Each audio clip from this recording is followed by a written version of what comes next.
CAUCUS Educational Corporation and our partners in public broadcasting want to say thank you to State Senator Christopher Kip Bateman, Republican from the 16th Legislative District, for his 4 decades of public service, his many years in the state legislature. For his service, he's stepping down as we do this program at the end of 2021. By the time this airs, you'll be former Senator. Thank you for your service, Kip. Thank you, Steve. It's been a great honor and privilege to represent Branchburg Township, Somerset County, and the 16th Legislative District for the last 39 years. Yeah. By the way, I call the Senator Kip. We're longtime friends. We go back a long way. But I want to ask you this, Senator. As you leave public life in this arena right now, as a longstanding Republican and member of the legislature, public servant, how much different, and your dad, the great Ray Bateman, who ran for governor, was a leader in the Senate, who was a mentor of mine as a young guy in government and politics. Question, how much different is politics and is governing in the State House today versus just say 10 years ago? It's a lot different, Steve. It's more polarized, and you know, it's become even more political, and we're losing focus on some of the issues. And you know, this whole thing with the vaccines and, you know, the proof that you had your card last week with some of the assembly members. I mean, I think it detracts from some of the issues that are important to New Jersey, and, you know, the affordability and taxes. We really need to be working in a bipartisan manner to try to solve some of those. It's changed a lot. I mean, I enjoyed it, but I noticed a big difference from when I first went to the legislature back in '93 to now. And, you know, I still have friends on both sides of the aisle, but you don't see that as much. And you know, Washington's much worse, but New Jersey right now, we're at a crossroads, and we really need to work together, because New Jersey is a great state to raise a family and educate your children, but it's become very expensive, and affordability is a big issue. It sure is, but I'm curious about this. There's no one factor involved here, Kip, but when do you believe it started that our political opponents, those who had a different point of view or potentially of a different party, became our enemies? Literally, not just our political enemies, but our personal enemies, and that we wished bad things for them and their families. Yeah. When the heck did that happen? Well, I think a lot had to do with, you know, the Trump years. I got to be honest with you. And I think that now I don't even talk politics with my family. Most of my family agree with Same a here. lot of my. I'm tapping out. I don't either. Yeah, I know. I hear you. And it's just, it's unfortunate you can't even have a good discussion about politics anymore. And, you know, I think when, you know, Trump was, and I was never a big supporter, when he was in the White House, I think it really polarized the country. And let me tell you, the people who like him love him, but you know, very, very difficult, I think, to discuss politics. I mean, you know, families don't talk to each other now over the last presidential election. Much less friends. And you know, you see some of that trend, but it's still, it's not healthy for the country. It's not healthy for New Jersey. But Kip, I'm trying to get my head around this one.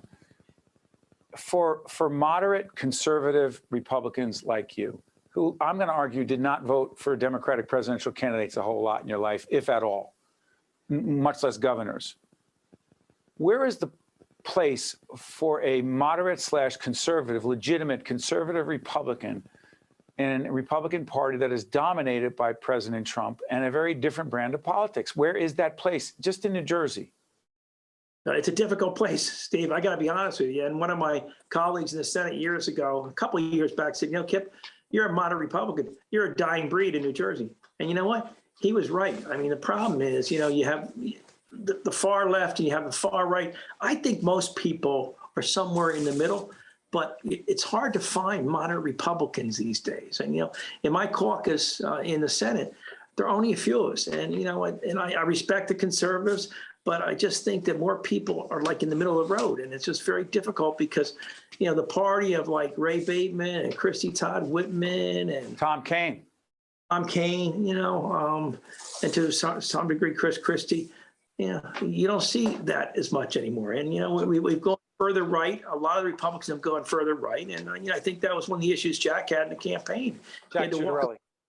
He had to walk a fine line between the Trumpers and the moderates, and it's a difficult line to walk right now because to win a primary you really need to be more conservative, but to win a general election in New Jersey you got to be more moderate in the middle of the road. Senator, let me try this. Beyond all the political polarization, I keep thinking there are certain issues, certain topics that we can come together on. So we've been involved in an initiative called Reimagine Childcare for many, many years, talking about quality, affordable, accessible childcare, but particularly in 2022, its connection to the economy, economic recovery, economic vitality, allowing women disproportionately and men to go to work and know their children are taken care of. Not a partisan issue at all. No, definitely not. I mean, there's nothing more important to individuals, especially parents, than the education of their children. And you want them to get the best education you can. And politics should play a role in that. And someone in Newark should have the same opportunity as someone in Branchburg Township to get a great education. And I think those are the kind of issues that I think we can center around together. I mean, and the environment is another perfect example. I mean, especially what's happening now with global warming and the devastation down south in Kentucky.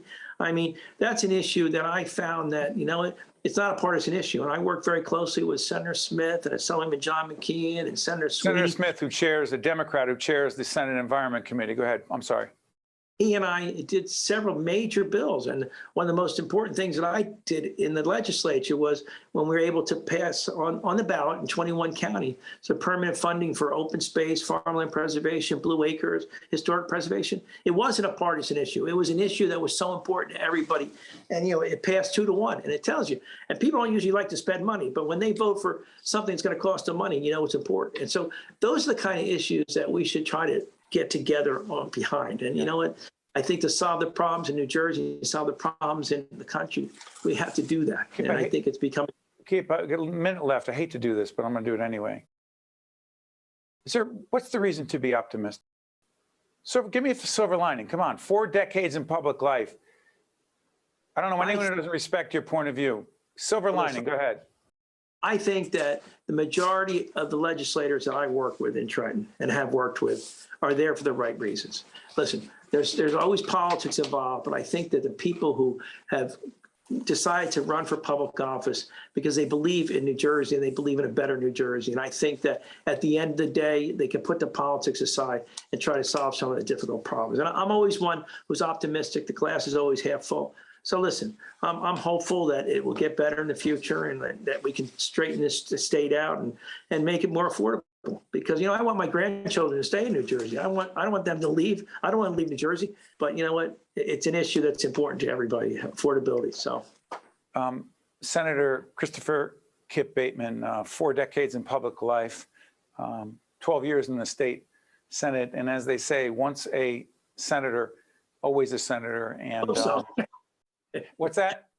I hope so. I hope people still senator and remember me. I hope. Yeah, well, way more important than the title is the impact. And it's not about agreeing on all the issues. It's about doing it for the right reasons and trying to make a difference in people's lives. Kip, I wish you and your family all the best. And thank you for your service to the state. Thank you, Steve. It's always a pleasure being with you. Thank you. My pleasure as well. That's Senator Kip Bateman. Steve Adubato. See you next time.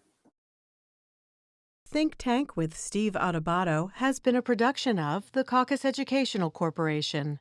Funding has been provided by Wells Fargo, Fedway Associates, Inc., MD Advantage Insurance Company, Englewood Health, the New Jersey Economic Development Authority, Horizon Blue Cross Blue Shield of New Jersey, Choose New Jersey, the Robert Wood Johnson Foundation, and by Johnson & Johnson.